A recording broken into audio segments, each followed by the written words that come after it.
Hello, Brian. Hello, mate. How you doing? I'm not too bad. How are you? Good. I'm doing all right. I'm still here, which is the main thing. So I'm quite chuffed. Quite chuffed about that. Awesome. So I wanted to get straight into this. You run TV Training Academy. So for those people who are listening, those people who are watching, what is TV Training Academy? Okay. Well, it's a business that started out training people to become TV presenters and sometimes people who were appearing on television because we found that I came from a training background, a presentation background, and a lot of people were asking me, oh, how do you look so confident on camera? Because I've had to do an appearance, or I've had to go on radio, or I've had to go on TV, and it's just the most stressing, anxiety-driven, awkward, horrible experience I've ever had. And it's I don't know, it just started thinking it doesn't need to be. It doesn't need to be. It should be No. fun. So, because I came from a training background, I just started working with people who wanted to be TV presenters, and that's how the company started about 20 years ago. And that's the reason for the name, the TV Training Academy. Helping people use things because the things going on a TV set that a lot of people aren't even aware of. So it might be something as simple as an auto cue where the words are scrolling in front of you, whether it is an earpiece where somebody's giving you some sort of direction. Interviews like this one, they generally just look like a chat if they're working properly. But you and I know that under that, you've had to think about where you're taking this conversation. Where do you want to take it? Am I waffling? Do you need to cut me off? All these things have to be trained in sometimes. And when you've got that, you've got confidence because you know you can deal with it. You're comfortable on screen. So that's where the idea came from. And so we've been doing it, as I said, 20 years. More and more these days, however, in the last 10 years, we've seen a change. So if you ask, what is it, the millennials, people who are born 2000 above, if you say, oh, who's your favourite TV presenter? Most of them go, I haven't got a favourite, but I like a YouTuber. There's a Yeah, vlogger I really like, and definitely. and so of course as a company we've had to adapt and change, and we're working more and more with people doing online videos, marketing videos for websites, vloggers, YouTubers, and of course TV presenters still. But it's just presenting to camera now. I should change the name of the company. In fact, I might. Presenter Academy. Just thought of that. Brilliant idea. There you go. Is that an exclusive right on this podcast? That is an exclusive. You have got an exclusive. Yeah, yeah, yeah, yeah. So is that I was going to ask you, is that the main difference between when you started to how you're working now? Is it because back in 2000, 2001, it was mainly TV, but you've got so many platforms and so many outlets for you to show your content and for you to present? Yeah, that is the main difference. I mean, apart from the fact that we've gone from me with a camera and an old TV screen. I'm not even talking about a flat screen TV. This was an old TV that I used to carry around with me. We're a little bit more refined now. We're a limited company, and we've of course got loads of equipment and studios and stuff like that. So it's evolved, and that's a big difference, of course, when it comes to physical training. But the people we're training is the biggest difference. It's even big corporations now. I've been working with some of the biggest companies: Microsoft, Virgin, Tesco, all the big corporates. And they're aware that there's no need now to get the board of directors from all parts of the country or all parts of the world and fly them to do a venue and have all the staff turn up at this big speech or seminar or whatever it is, when you can actually just put them in a little studio, film that interview, film the content, and if it's done well, just send that out worldwide and save yourself a fortune, quite literally. So they're looking at, and of course the problem then comes is business people are very good at what they do. They're very confident in whatever aspect of business it is. But again, you put them in a TV studio, and that's where they get awkward, and that's where the strange things Yeah. start. They start wobbling around, looking funny. Their voice goes very monotone. They hold back because of fear that somebody might criticize, and they all of a sudden people associate somebody talking and communicating like that with that person doesn't really know what they're talking about, rather than actually they're just a little bit uncomfortable because of the studio. The audience doesn't make that association. They just think you don't know what you're talking about because you're not confident in saying it or confident in putting your ideas or thoughts forward. And that's where we come in and sort them out. Yeah, no, I totally agree because I've just graduated and I've got some friends who are extremely popular, they're confident, but given them a presentation to do, and Brian, they fall apart. And it's in a not horrible way. It's really funny to see because you expect someone to be confident, to be good on camera, but that's not always the case, is it? That's right. I mean, sometimes you get people who are the life and soul of the party, and all their friends and family go, "Oh, you should be a TV presenter. You should be on telly. You're so good. You're so funny." And then you put them in that environment, and they really get a knockback because there's something going on and they don't understand it, and their usual personality isn't forthcoming, and they feel stiff and awkward and all these things. And it's the same principle with the business people. They're in an environment that we don't, we're not used to, we're not accustomed to, and so it feels awkward. They feel awkward, and they look like they're not the life and soul of the party all of a sudden, and it's weird. So it's about breaking down the fear really of talking to a camera or being in front of a camera, and actually just pointing out that there's really not that much to worry about, really, as long as you are. And one of the things I always say, as long as you are a good person, as long as you're coming from a decent place. And I don't know if you've heard some of my my webinars before that I do on a Saturday morning. That if you hate a certain section of society for something they have no control over, then that's pretty ugly. And in my opinion, you need to hide that. But if you're actually just live and let live, you seem like a great guy. Let's be mates. That's great. I mean you no harm. As soon as if somebody's a real nasty and horrible to you and they're coming from a bad place, then okay, fair enough. But if that's not the case, then what are you afraid of? Are you afraid of somebody not agreeing with you? Well, that happens all the time. Are you afraid of somebody being offended by something you say? Well, that's their choice. It's nothing really to do with you, as long as it's, again, coming from a good place and you're not going out to be offensive. We all mess up once in a while. So, it's about just giving people the confidence to carry on and be themselves. It really is. Yeah, no, definitely. I agree. I think not just only that you do your webinars on Saturday morning, but also the people that you have on. So you've had like Helen Shepherd, you've had Jordan Lee, you've had Sam Sethi, who's been on this podcast before. So how do you get those type of people? Because each of those people in their respective fields, I would class as like sort of been there, done that, got the t-shirt and experts and have had loads of experience. So how would you go about connecting with people like that and getting in contact with them? Yeah, it's a good question. It's kind of, when you've been running a business like this for 20 years, you have just a load of people that you're in the industry. So yes, of course. I mean, I train TV presenters for 20 years. I know agents, I know producers, I know directors. I work on a radio station. I do a morning breakfast show. So of course there's other performers, there's other people, there's guests coming in and meetups and all that. So it's just the networking, and it's so important these days as well that you build relationships with industry people who are in the industry, because they know people, and you're having a chat with somebody, and I'm sure we'll have a chat, and you'll go, "Oh, Brian, have you ever tried doing that?" And I'll go, "Oh, I haven't actually. No, that's a good idea." Just every time you have an interaction with somebody in the industry, just be on the lookout. Just see, oh, there's an opportunity. Oh, that's an idea. I didn't realise that. 20 years of doing that, if you didn't have a few people that you could call on to do a podcast. And then, and this is what Sam says as well, is when you have a guest, just say, do you know anybody else who might like to come on? Oh, actually, yeah. So again, that's a way of growing. And then the other thing is, I've got people, I do one-on-one sessions. So we do like a little hour a week for 6 weeks talking to somebody and mentoring them, whether it be YouTube, whether it be TV presenting or business presenting, whatever.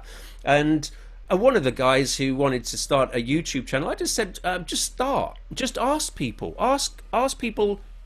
And they can only say no. So he did. He's like into UFOs and stuff like that, which is a pretty interesting subject, actually. If you're taking it seriously, not if you're just going little green men type thing. So he just asked this guy in Los Angeles, who's like one of the big YouTubers on UFOs and ancient aliens and stuff like that. And the guy went, yeah, okay, I'll do it. So he got this like hour interview with one of the top guys in LA. And then that guy said to him, look, if you want to do like a little series, I'm happy to do that, and I'll promote it to my group as well. So now he's doing 6 half-hour shows with this guy on certain topics, and it's getting spread all across his platform.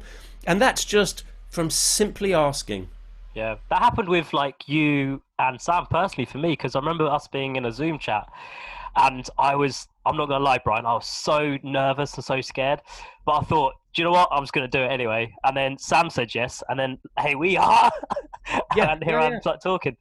So it's incredible. So the power of yes is incredible. Yeah. I mean, listen, if somebody can't give you half an hour, especially in lockdown, I mean, do you know what? I'm not going out to the cinema just at the minute. I haven't got a meeting with a load of executives just at the minute, so I'm still working. I'm doing some bits from home. It's hardly working really. So everybody's got a little bit more time, and everybody's more used to this sort of interaction now as well. So it's a great time to ask. It really is. It definitely is. Yeah. So you were talking earlier about like sort of mentorship. Is that an important part of TV Training Academy? It seems like that's something that you're really passionate about. Yeah, I think what it is from my own personal experience, when I started the business, it's very easy to start off with loads of enthusiasm and just really hit it for 6 months, 8 months, a year. And then you get some success here and there, but then it starts to become hard work, and you start looking at other people going, oh, they're doing really well. I'm not doing as well. And it's very easy to get a little bit I'm not going to say down, but a little bit demotivated about constantly banging away at what it is that you really want to do.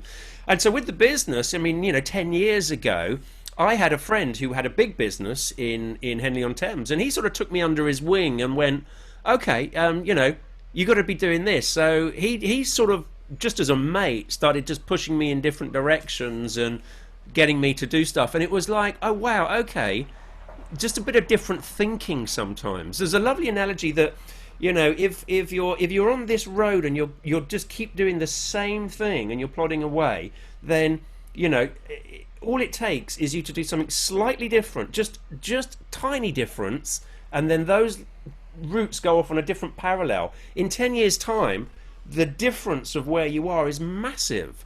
But you have to actually just make some changes sometimes, and have somebody there to say, that's a good idea, yeah, do it. Somebody who you respect, you trust their opinion, and it makes all the difference sometimes just doing something a bit different. Who was it? It was Einstein, wasn't it, who said if you carry on doing the same thing and expect different results, then it's the definition of madness. So, yeah, exactly. Yeah, I think I was like getting to that stage because you're episode 23, so I've chatted to 22 people before you, and I was getting to a stage sort of like 15, 16, 17 where it was getting like hard work, and I was struggling to find motivation. But I think you've got to push past that and push like, this is something that I want to do, and this is something I want to make a career in. So I definitely agree with you on that point.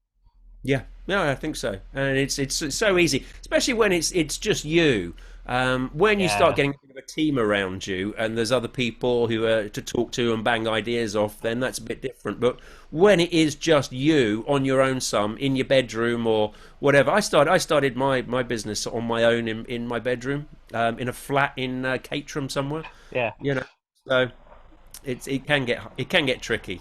Definitely. Yeah. So what would a sort of, just before lockdown happened, what would a typical day look like for you? Because I know you're based at Pinewoods, like the massive famous studios. I've visited amazing facilities. So what would, I don't know if you can, have you got a typical day, Brian? What would you sort of do on a typical sort of 24 hours? A typical 24 hours. It's varied. It does depend on what's happening. So sometimes I'm in there running training courses. So and we're running training course everywhere now. We used to do exclusively everything from Pinewood, but Pinewood was taken over pretty much by Disney. So at the moment, we currently don't have any training rooms there. So in the foreseeable future, we're at 3 Mills Film Studios and places like that.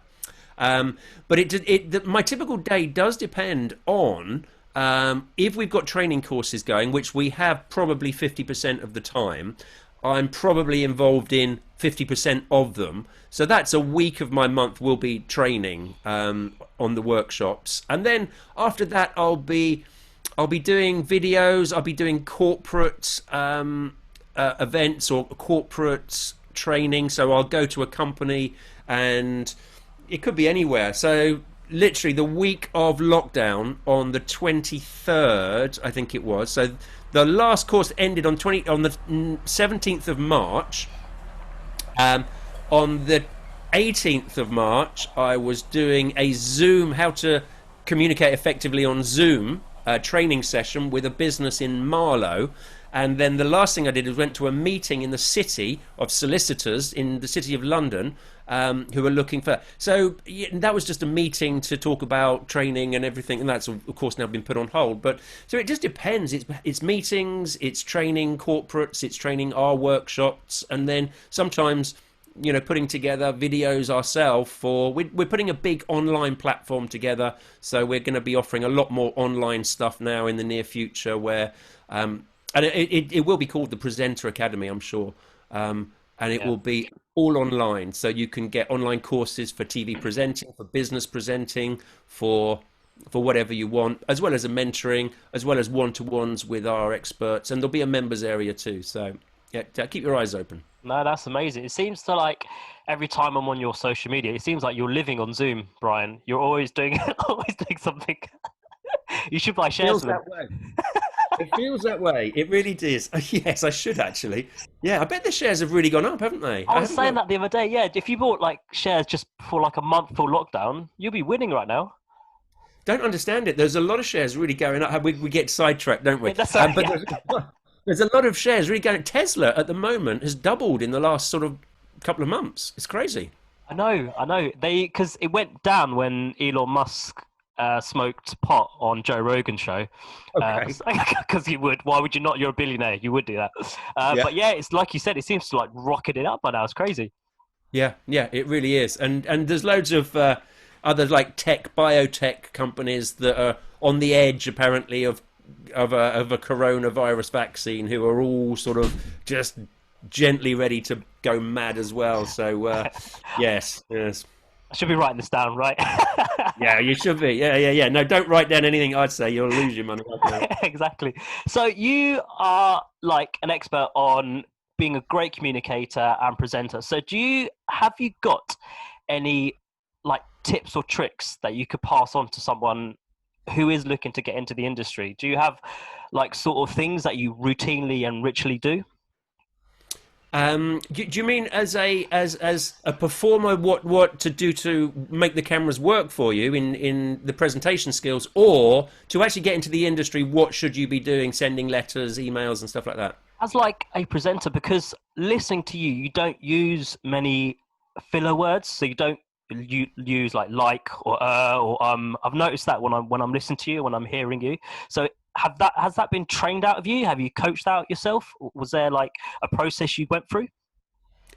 It's about not being afraid to pause.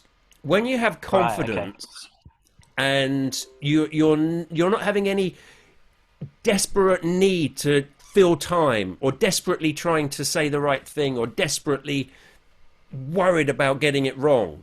As soon as that all goes, and you're not worried about little pauses, because you're aware that that's how we speak, and actually you just take the edge off the pace of what you're saying as well. That all helps. So let silence be your friend.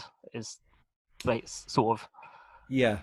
So a pause is a really powerful thing in like public speaking, in video performance and stuff like that, because it's a change. People notice things when it changes. It draws your attention in. The trouble most people have is they think that they just got to get the words out, and so they'll have whatever it is in their head, and they'll just talk like that, and they'll carry on like this, keeping the same. There's a little bit of variety there, but it's a very monotone sort of area. It's a very narrow band of variety as they continue on like this for the next 20 minutes. And the trouble with that is the audience have got to try and go through all those words and find the interesting bits, or the important bits, or the funny bits, because you're not showing than with your facial expressions or your tonality. Whereas when you're really comfortable with communicating, you're making it easy for the audience because you can make a pause or a change in your vocal tones, in the way you look and the way you explain things. And a pause, that can draw people in nicely. I love the way you just did that. Yeah, so it's just about, getting away from the fear of getting it wrong. If you stutter, who cares? I mean, really, who cares? Yeah. And they only care if you do. If you beat yourself up about it and worry about it, then you're more likely to stutter again. And then you beat yourself up about it and worry about it and go, oh, no, I'm no good at this. And then you start looking anxious and start getting really worried that you're stuttering and you stutter more. Then if you're constantly stuttering, people are like, oh, God, this is our work. Yeah. Because they start feeling uncomfortable for you. So if you stutter once, if you go wrong, if you fluffle a word, who cares? Just carry on like you couldn't care less. And then nobody else cares less either. Yeah, no, definitely. There was an interview, I don't know if you saw it, with Graham Norton on his show with Jamie Foxx. And Okay. he was speaking about his father being arrested and going to prison. And there was a pause. I timed it. It was about 6 seconds, but I felt like an eternity, Brian.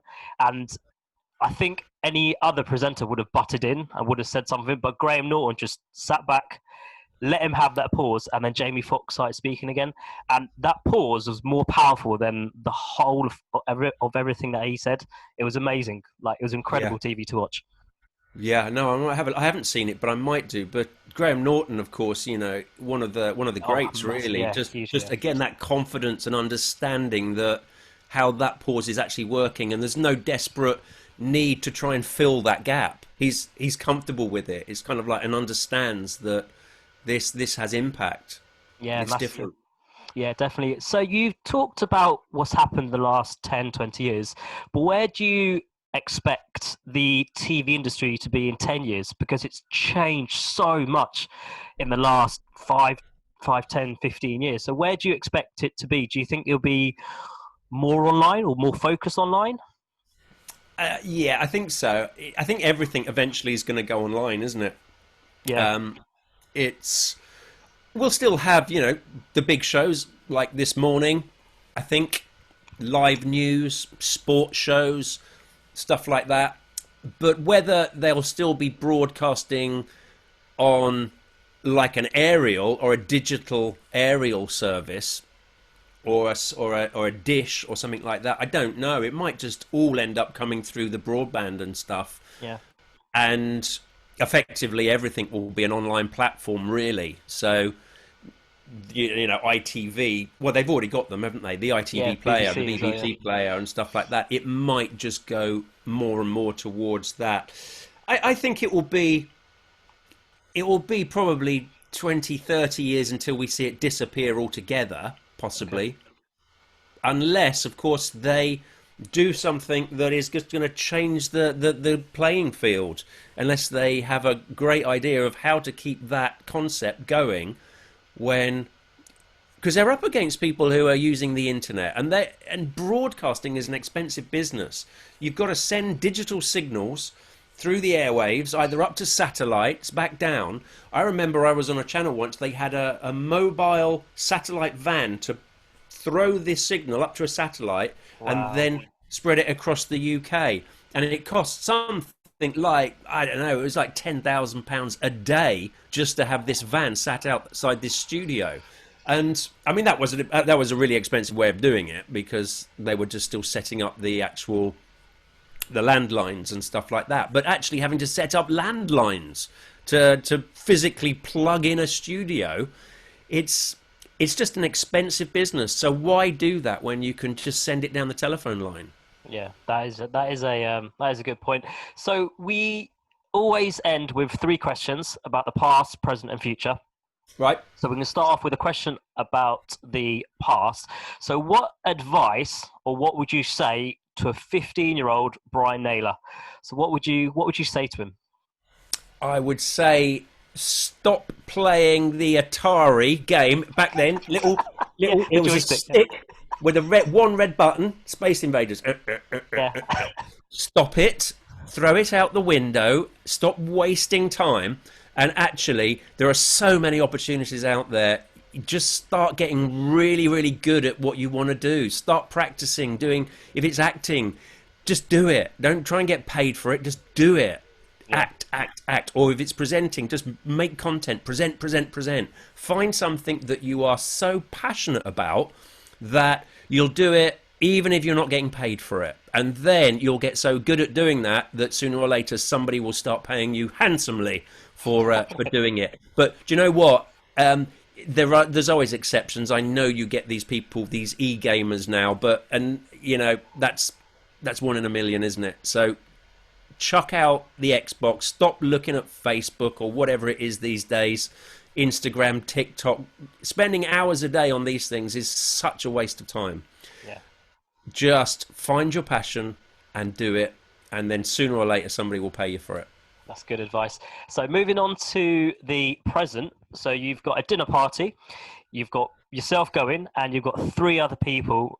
Who would you invite? So they could be a celebrity, non-celebrity, dead, alive, anybody you want, Brian. Which 3 people would you go for? Oh, right. Okay. I'd probably have to have Ricky Gervais round. Legend, yes. Yeah. Yeah, probably Ricky Gervais, because he's got similar ideas, similar opinions, and he makes things funny. So you know, there's the humour. It might be interesting. I'm gonna, you know, say somebody like Einstein, but I think I might be out my depth a bit there, because he'd probably just start talking, and I'd just be like, "What? I don't understand.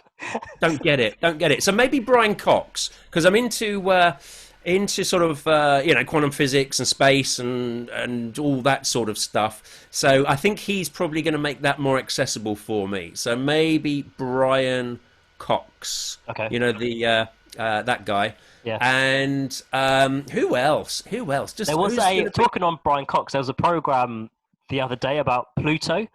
Like, Brian, if you love like stuff like that, it's fascinating stuff, and the way they made it was incredible. So just a little tip for you there, Brian. Yeah. What's that? Is that on the iPlayer or something? I think so. Yeah, it was called Pluto Back from the Dead, I think it was called. But they sent out a probe in like 2005, and they've got images back and how the planet looks. It's incredible. Really, really good watch. Yeah. Okay. How many more people have I got to come to this dinner party? You've got 1 more, Brian. So you've got Ricky Gervais, Brian Cox, and Brian Naylor at the moment yourself. Wow, who else would I have? Do you know what? We might need a bit of. We've got some comedy. We've got some intellect. Might need a bit of music, I reckon. So who should we have? Do you know what? Maybe it's got to be something like John Lennon, isn't it? Maybe we should get John Lennon round, especially as I'm going into my hippie phase now and getting all love and peace and everything. Maybe John Lennon to come and just do some acoustics. That's incredible. That doesn't sound too bad. So we've got Ricky Gervais, we've got Brian Cox, John Lennon, and Brian Naylor. It's all blokes, though, isn't it? Maybe I should get a lady. Who should I get? It's a good question, though, isn't it? Because I don't think I could answer it, even though I'm asking you. Maybe Beyonce instead of... Nah. Don't know. It's difficult. So moving on to the last question, just before we wrap up, where do you see yourself in 10 years' time? So what do you think you'll be doing in 2030? Well, I think the vast majority of what we do will be online training with the business. And the idea is, of course, with an online business, is that the vast majority of it is automated. So the courses, they don't need our input. They are there, they're structured, they're on a platform that will just automatically run itself with multiple choice questions to make sure people are understanding as they go through the program, and doesn't need any input. Then I think looking at other streams or other sources of income as well. So we've got already a web page where we've just got listed like loads of equipment for doing stuff like this. So what microphones do you need? What cameras work? What should you look out for in an editing software? What earpieces do you need? If you're buying, there's all the equipment that you might need in this profession. We've just listed on our website on tvtrainingacademy.com. Little plug there. And And basically, what you can do, so as we go forward and put this platform up, we'll have like just affiliate links through to various companies that every time somebody goes, oh, that looks interesting, and goes through and purchases something, then we get, it's like an ad off YouTube. You get like 0.001 Yeah. cent or something. But if you've got hundreds of thousands of people doing that, then that's a source of income, which again is self-generating, and you don't have to do anything once it's set up. And then, of course, YouTube will be another platform where we're putting stuff out, where we've got lots of clicks.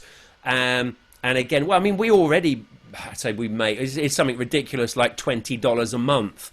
But in 10 years' time, if that keeps going on YouTube through ad revenues and stuff like that, then that will be another income source, which is totally automated. So we might be making one or two videos, popping them out there, doing things like this.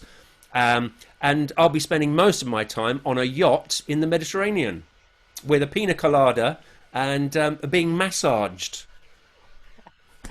I can't think of a perfect way to end. Thank you so much, Brian. You're welcome. Lovely speaking to you. You